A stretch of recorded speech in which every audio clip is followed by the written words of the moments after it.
자동차 셋시 정비 실습 2주차 4강 수업을 담당할 고은국 교수입니다. 이번 차시에도 마찬가지로 제동장치에 대해서 배워보도록 하겠습니다.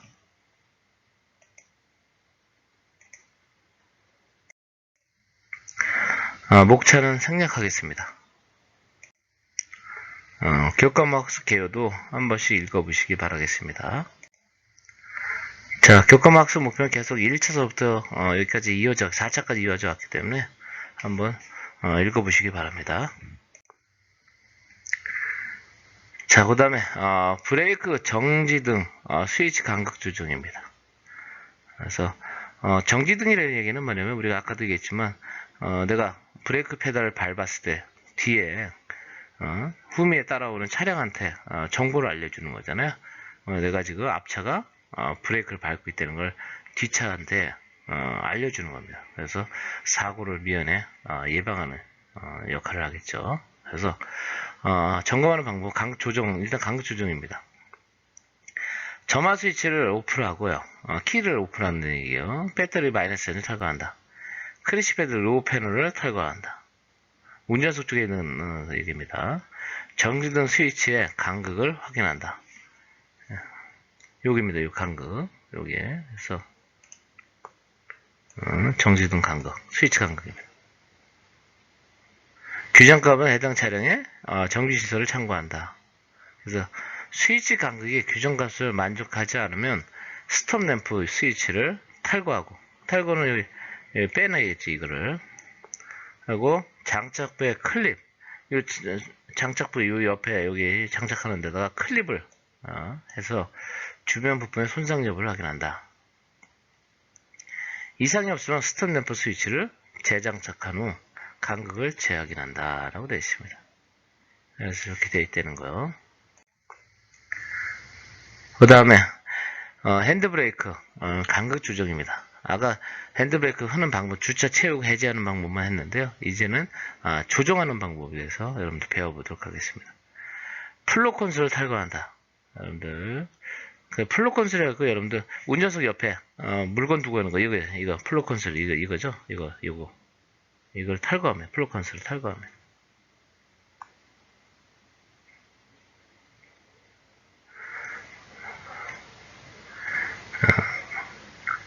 자, 공기 빼기 후 브레이크 페달을 지금 요거는 5타네요. 88이 아니고 10kg이에요. 10kg. 이건 잘못 된 것 같습니다. 10kg입니다. 심으로 20회 작동하고 케이블을 안착을 위해 주차 브레이크 레버를 풀 스트로크까지 3회 이상 작동한다. 그래서 이 주차 브레이크를 풀 스트로크라는 얘기는 최대한 내가 당길 수 있는 데까지 최대한 당기는 얘기입니다. 당겼다 놨다 하는 얘기겠죠. 그래서 3회 이상 작동합니다. 그 다음 주차 브레이크 케이블 어저스트의 조정 너트를 이용하여 주차 브레이크 레버를 행정을 조정합니다. 여기는 요거 갖고 조정하면 되겠죠. 어저스트 렌치. 그래서 예를 들어서 여긴 지금 이 차 같은 게 기아 거는 5에서 7이라고 나와 있지만 이건 K3입니다. K3인데 5에서 7입니다. 근데 현대 같은 건 6에서 8 정도. 20km 이상을 당겼을 때 기준입니다. 20km 당겼을 때. 그래서 전차시에도 얘기했지만 힘이 노치가 노치 또는 클릭이라고 하는데 클릭 수가 회사마다 차종마다 약간씩 조금씩 차이는 있습니다. 그래서 이렇게 해서 한다는 거.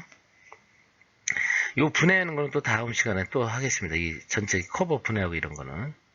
지금 조정하는 것만, 어디서 조정한다는 것만 간단하게 그림으로 보여드렸습니다.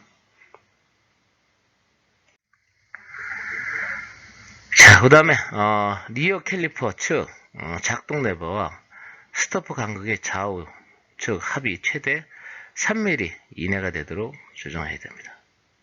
캘리퍼 쪽에 작동하는 게 3mm 이내가 되어야 됩니다.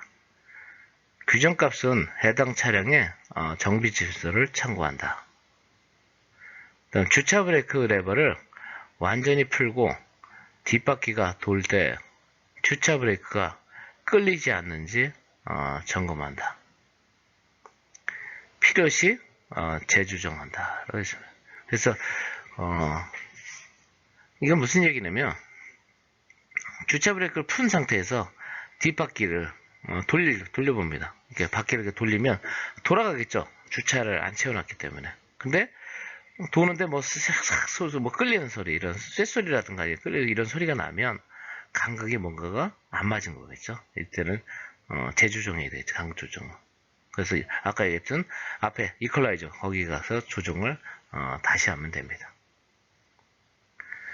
그 다음에 주차 브레이크 레버가 완전히 당겨질 때 주차 브레이크 완전히 잠겨야 한다. 이게 무슨 얘기냐면 주차 브레이크 완전히 잠겼을 때 안 돌아야 된다는 얘기죠. 내가 8클릭, 뭐 6에서 8클릭 딱 잡았을 때 바퀴가 안 돌아야 된다는 얘기입니다. 플로 콘솔을 장착한다. 여기 되어 있습니다. 그 다음에 주차 클릭 노치라고 되어 있죠. 클릭 수. 노치는 보시면 뭐 측정값을 예를 들어서 뭐 7이다. 그럼 7 쓰면 될 거고 규정값은 뭐 6에서 8이다. 그 대신 20km를 당겼을 때 6에서 8이죠. 그러면 여기가 7이다. 측정값 7. 6에서 8.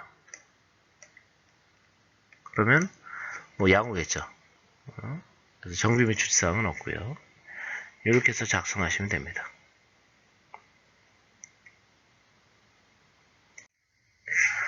그 다음에 제동장치 이제 수리가 나면 진단하고 수리하는 것이 있는데요. 드럼 브레이크 개요에 대해서 보겠습니다. 드럼 브레이크입니다. 드럼 브레이크 여기 앞에는 디스크고 뒷바퀴가 드럼 방식입니다. 그래서 요즘 드럼식은 거의 없어졌죠. 지금 모닝 정도 이제 경차 정도만 몇 군데 차량에서만 쓰지 거의 다 지금은 앞뒤가 다 디스크 방식으로 바뀌어 있습니다. 유압 브레이크는 파스칼의 원리를 응용한 것으로. 그래서 파스칼의 원리는 여러분들 전에 배우셨는지 모르겠지만 내가 1kg의 힘을 가하면 내 그 반대편에 모든 면에 똑같은 1kg의 힘이 작용하는 겁니다.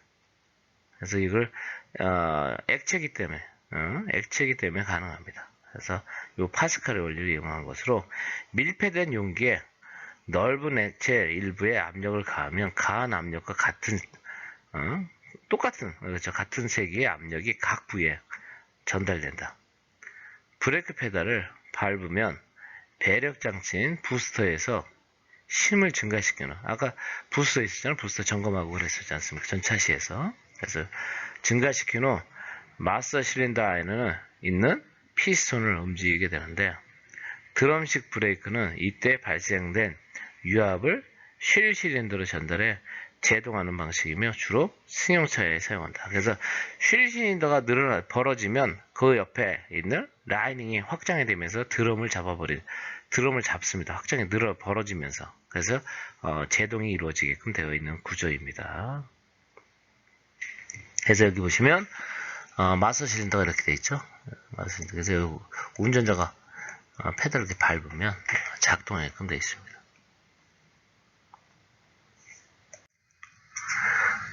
자, 그 다음에 유압식 브레이크의 장단점 및 기능이 나오는데요. 장점은 유압식이면 제동의 모든 바퀴 균일하게 전달이 됩니다. 그 다음에 마찰 손실이 적대는 거, 조작력이 작아도 됩니다. 근데 이제 장점만 있는 것이냐, 또 단점이 뭐냐면 파이프 등의 파손, 그러니까 파이프라든가 이런 게 찌그러지거나 아니면 찢어지거나 이런 파손이 생기면 기능을 상실할 수가 있습니다.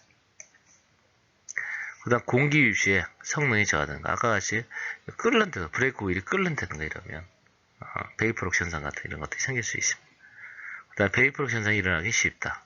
이게 왜 그러면 베이프록이 일어나기 왜 쉽냐면 알코올 쓰기 때문에 그렇죠. 알코올이 여러분들 어렸을 때 써봐서 알겠죠. 알코올 쓰면 어떻게 돼요? 알코올 상처나 그러면서 알코올 소독하잖아. 그러면 그 알코올이 휘발성이 강하죠. 그래서 날아갑니다. 그래서 이 휘발성 때문에 베이프록 현상이 일어나기가 쉽습니다.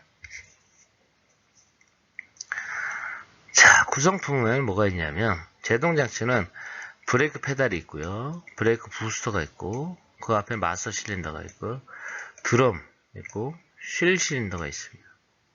그 다음에 브레이크 슈, 브레이크 라이닝, 자동 조정 장치, 레버라고 되어 있죠. 그 다음에 리턴 스프링도 있고요. 그 다음에 디스크, 그 다음에 캘리퍼, 실린더 및 피스톤, 그 다음에 패드, 브레이크 패드 이거 얘기죠. 자동 조정 장치, 그 다음에 브레이크액, 그 다음 브레이크의 경고 장치, 액이 부족한 브레이크, 아니면 주차가 채워져 있으면 브레이크 경고도 되죠. 그 다음 주차 브레이크 이렇게 되어 있습니다. 그래서 이런 것들로 구성이 되어 있습니다. 그럼 요 하나하나 이 부품들에서 좀 알아보도록 하겠습니다. 자, 이제 브레이크 페달입니다. 브레이크 페달. 브레이크 페달은 운전자가 페달을 밟는 힘을 마스 실린더에 전달하는 역할을 한다. 그래서 이거 지렛대 원리라고 그랬죠? 지렛대. 그래서 전차시에도 마찬가지. 요게 푸시로드가 여기 있잖아요. 요 까만색 요거 푸시로드인데 요 B가 요와 얘하고 얘와 B가 5대1이라고 했잖아요. 비율이. 지렛대 원리를 해서 얘하고 얘 길이가 5대1입니다. 5대1. 이렇게 되어 있습니다. 그래서 지렛대 원리를 이용해서 내가 1로 밟으면 여기는 푸시로 되는 5 정도의 힘이 발생하게 되어 있습니다. 그래서 브레이크 페달은 운전자가 페달을 밟는 힘을 마스 실린더에 전달하는 역할을 한다. 마스 실린더 여기다 전달을 합니다. 그 다음 브레이크 부스터, 이 검은 거 이걸 부스터라고 합니다. 이거 부스터. 유압을 발생시키기 위해서는 마스 실린더 내에 피스톤을 움직여야 하기 때문에 큰 힘이 필요하다. 배력 장치는 운전자가 브레이크 페달을 밟았을 때 그 힘을 증가시켜 피스톤을 움직이게 하는 역할을 한다. 그래서 이게 부스터가 하는 역할이 이 역할입니다. 배력 장치. 이걸 해서 운전자가 밟는 힘이 적어도 큰 제동력이 걸릴 수 있게 해줍니다. 그다음 배력 장치는 엔진이나 발전기에서 발생하는 부하과 대기압과의 차이. 자, 배력 장치는 이겁니다. 그냥 흡기다기한 압력과 대기압과의 차이라고 보시면 돼요. 흡기다기한 압력과 대기압과의 차이를 이용한 진공 배력 장치와 압축근기, 컴프레셔, 대기압 압력 차이를 이용하는 공기 배력 장치 두 종류가 이렇게 있습니다. 이거는 진공식 배력 장치입니다. 그래서 이걸 단면을 이렇게 자른 거예요. 이 밤을 딱 자르면 이 안에 이런 막이 이렇게 있어서 진공 배력 장치 역할을 해줍니다. 이거는 브레이크 마스 실린더 단면을 절단한 거고요.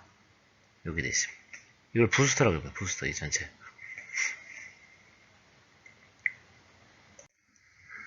자, 마스 실린더입니다. 마스 실린더는 운전자가 브레이크 페달을 밟으면 밟는 힘에 의해서 유압이 발생되는 장치이다. 최근에는 벤텀 마스 실린더 형식을 많이 사용하고 있으며 두 개의 피선을 가지고 있다라고 되어 있습니다. 벤텀 마스 실린더를 쓰는 이유는 벤텀 마스 이 독립적으로 1차 아까 전차시에 이거 했었죠. 여기 어디가 1차 헷갈린다고 그랬잖아요. 여기가 2차입니다. 그게 독립적으로 한 걸 이걸 두 개로 이렇게 된 걸 벤텀 마스 실린더가 하는데요.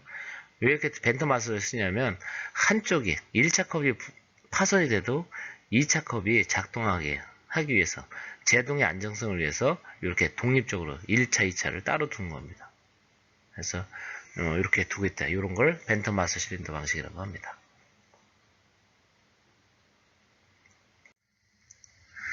자, 벤텀 마스 실린더는 앞뒤에 각각 독립하는 두 개 통으로 유압을 발생하기 때문에 한 개 통에, 그러니까 한쪽이 고장이나 발생돼도 다른 한 개 통의 유압에 의해서 제동작용이 이루어지도록 하여 제동 안정성이 유지된다.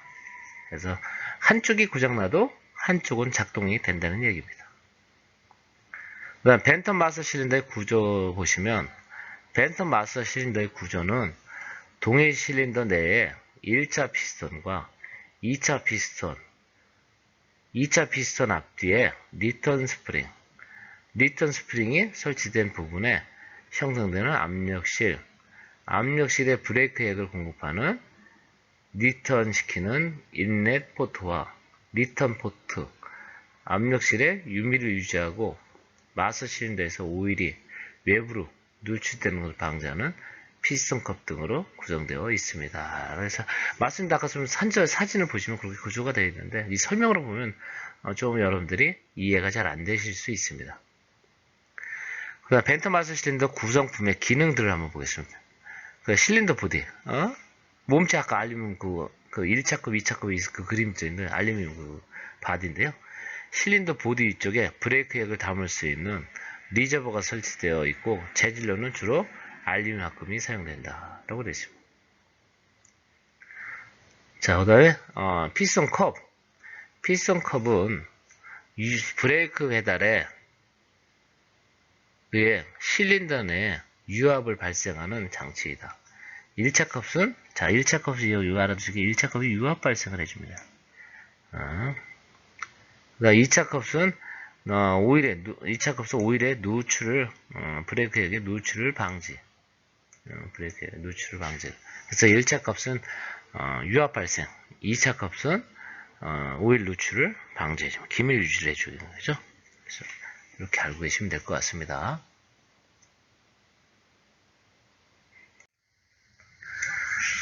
그 다음에 리턴 스프링이 나옵니다. 리턴 스프링은 브레이크 페달을 밟았다가 놓았을 때 피스톤을 제자리로 신속하게 복귀시키고 체크 밸브와 함께 잔압을 남겨두는 역할을 합니다. 리턴 스프링이 약하면 어떻게 되겠어요? 브레이크가 신속하게 복귀가 잘 안 되겠죠.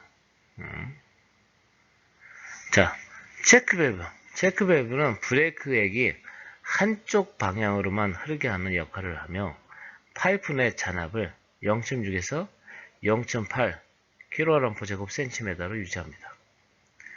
잔압을 유지함으로써, 자, 이거 여러분들 꼭 알아주셔야 돼요. 체크 밸브가 하는 역할은 잔압을 유지하는 대신 잔압을 왜 주냐 하면 첫 번째 잔압을 주는 이유입니다. 브레이크의 제시동성 향상입니다.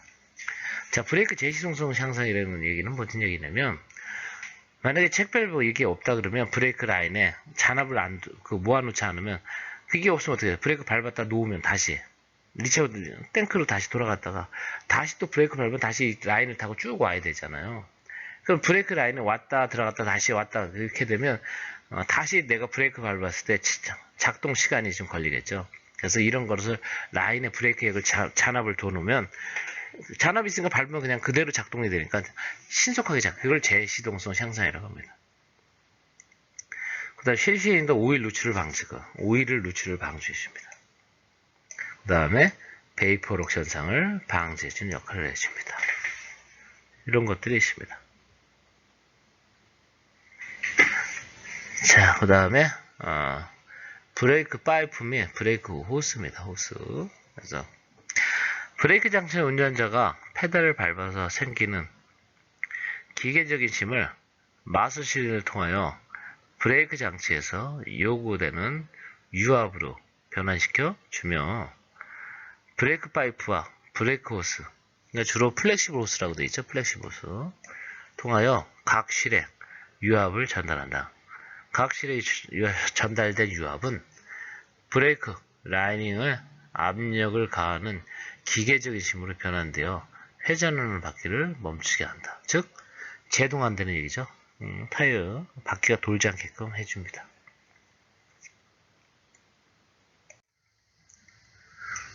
자, 그 다음에 브레이크 파이프는 마서 실린더와 실 실린더 사이에 설치되어 브레이크 액을 전달하는 것으로 방청 처리란 자, 이거 강 파이프로 되어 있던 거, 강 또는 스틸 이렇게도 나올 수 있습니다. 강 파이프. 브레이크 호스는 타의 바퀴의 부근에서 크게 이동하는 장소에 사용되기 때문에 고압의 플렉시블 호스가 사용되며 양 끝에 설치되어 있는 이중 플레이어에 의해서 브레이크 파이프와 실 실린더에 조립된다라고 되어 있습니다. 자, 그럼 드럼 브레이크입니다. 드럼 브레이크는 디스크 브레이크에 비해 제동 성능이 우수한 장점을 있으나 방열이 잘 안되는 것이 단점이다. 자, 드럼 브레이크는 디스크 브레이크에 비해 제동 성능은 우수합니다. 왜? 이 닿는 면적이 라이닝이 여기까지 돼 있잖아요. 이렇게. 여기도 마찬가지. 여기서부터 여기까지 돼 있기 때문에 제동거리가 짧아집니다. 제동력이 크기 때문에 제동거리가 짧아집니다. 근데 이게 넓고 그 다음에 이 바깥에 보세요. 드럼이 얘를 감싸고 있으니까 열 발산이 안 돼요. 발산이. 그러니까 열을 빨리 못 식혀주겠죠. 그러다 보니까 발열을 하게 됩니다. 발열. 그래서 열이 잘 안 식는 것이 가장 큰 단점입니다. 드럼 브레이크의 구조를 보시면 드럼 브레이크는 브레이크 슈가 브레이크 드럼 너비 방향으로 확장되는 내부 확장식으로 브레이크 페달을 밟으면 마스터 실린더 내에 피스톤이 이동하기 때문에 유압이 발생하면 브레이크 파이프 및 브레이크 호스를 통하여 실 실린더에 전달됩니다. 이때 실 실린더 유압이 공급되면 실 실린더 내에 피스톤이 양쪽으로 밀려나게 나가서 브레이크 슈를 브레이크 드럼에 밀착시킵니다. 그래서 제동작용이 이루어지고 또한 브레이크 페달을 놓으면 마스 실린더 내에 유압이 저하됨에 동시에 실 실린더 내의 유압도 저하되므로 브레이크 슈 리턴 스프링의 장력에 의해서 브레이크 슈가 본래의 위치로 리턴되므로 제동작용이 그러니까 제동력이 해제가 브레이크 작용이 안 된다는 얘기죠. 해제된다. 브레이크는 실 실린더, 브레이크 슈 등을 부착하기 위한 백킹 플레이트와 브레이크 드럼으로 구성되어 있다라고 되어 있습니다. 그래서 이거는 아까 그림에 좀 전에 그림에 보신 것 같습니다. 자, 브레이크 드럼의 구성품들을 보면 드럼입니다. 드럼.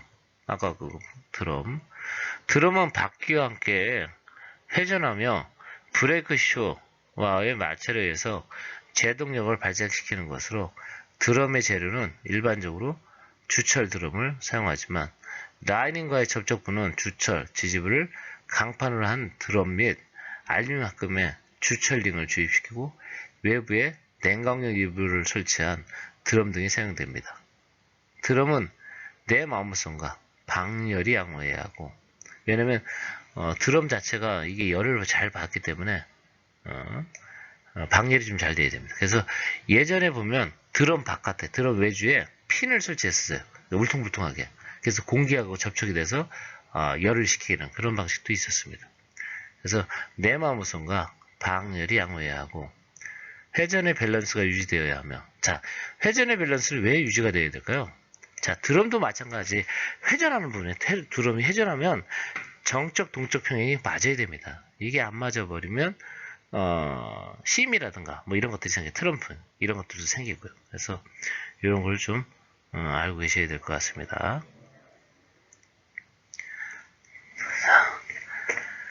그 다음에 제동 시에 충분한 강성을 가지고 있을 것. 힘이 정도 있어야 돼요. 강한 정도.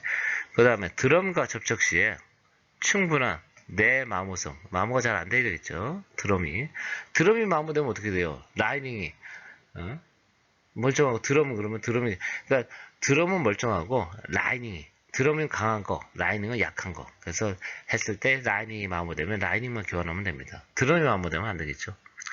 그 다음에 방열이 양호하고 가벼워야 돼요. 자동차 부품은 일단 가벼워야 됩니다. 대부분이. 자동차는. 그래서 이거 알고 계시면 될 것 같습니다.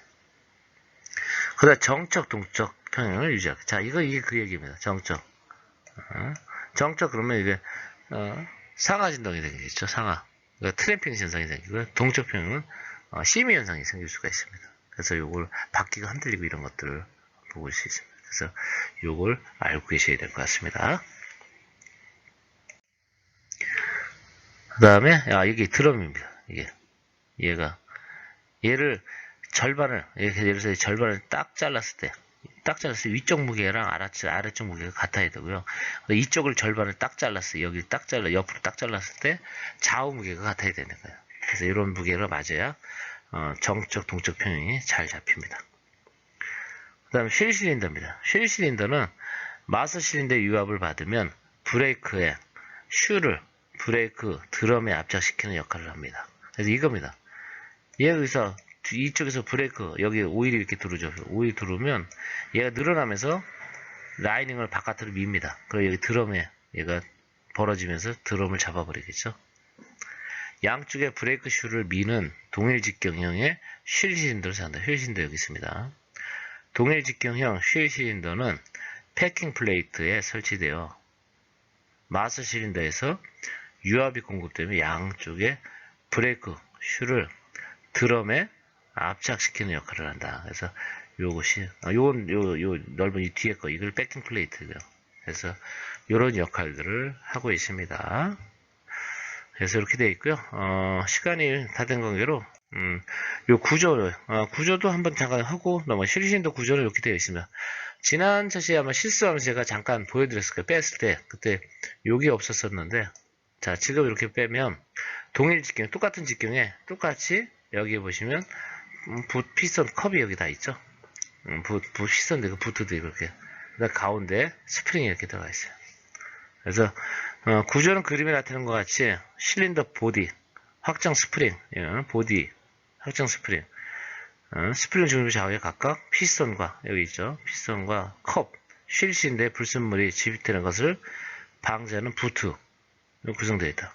유압이 실린더 중앙으로 공급되면 피스톤이 양쪽으로 이동되어 브레이크 슈를 드럼에 압착시킨다. 그래서 여기서 오일이 들어오면 오일이 이렇게 양쪽으로 밀어요. 피스톤 컵을. 그러면서 라이닝이 벌어지면서 제동력을 하게끔 되어 있습니다. 자, 오늘 수업은 여기까지 마치겠습니다. 남은 요 브레이크 슈하고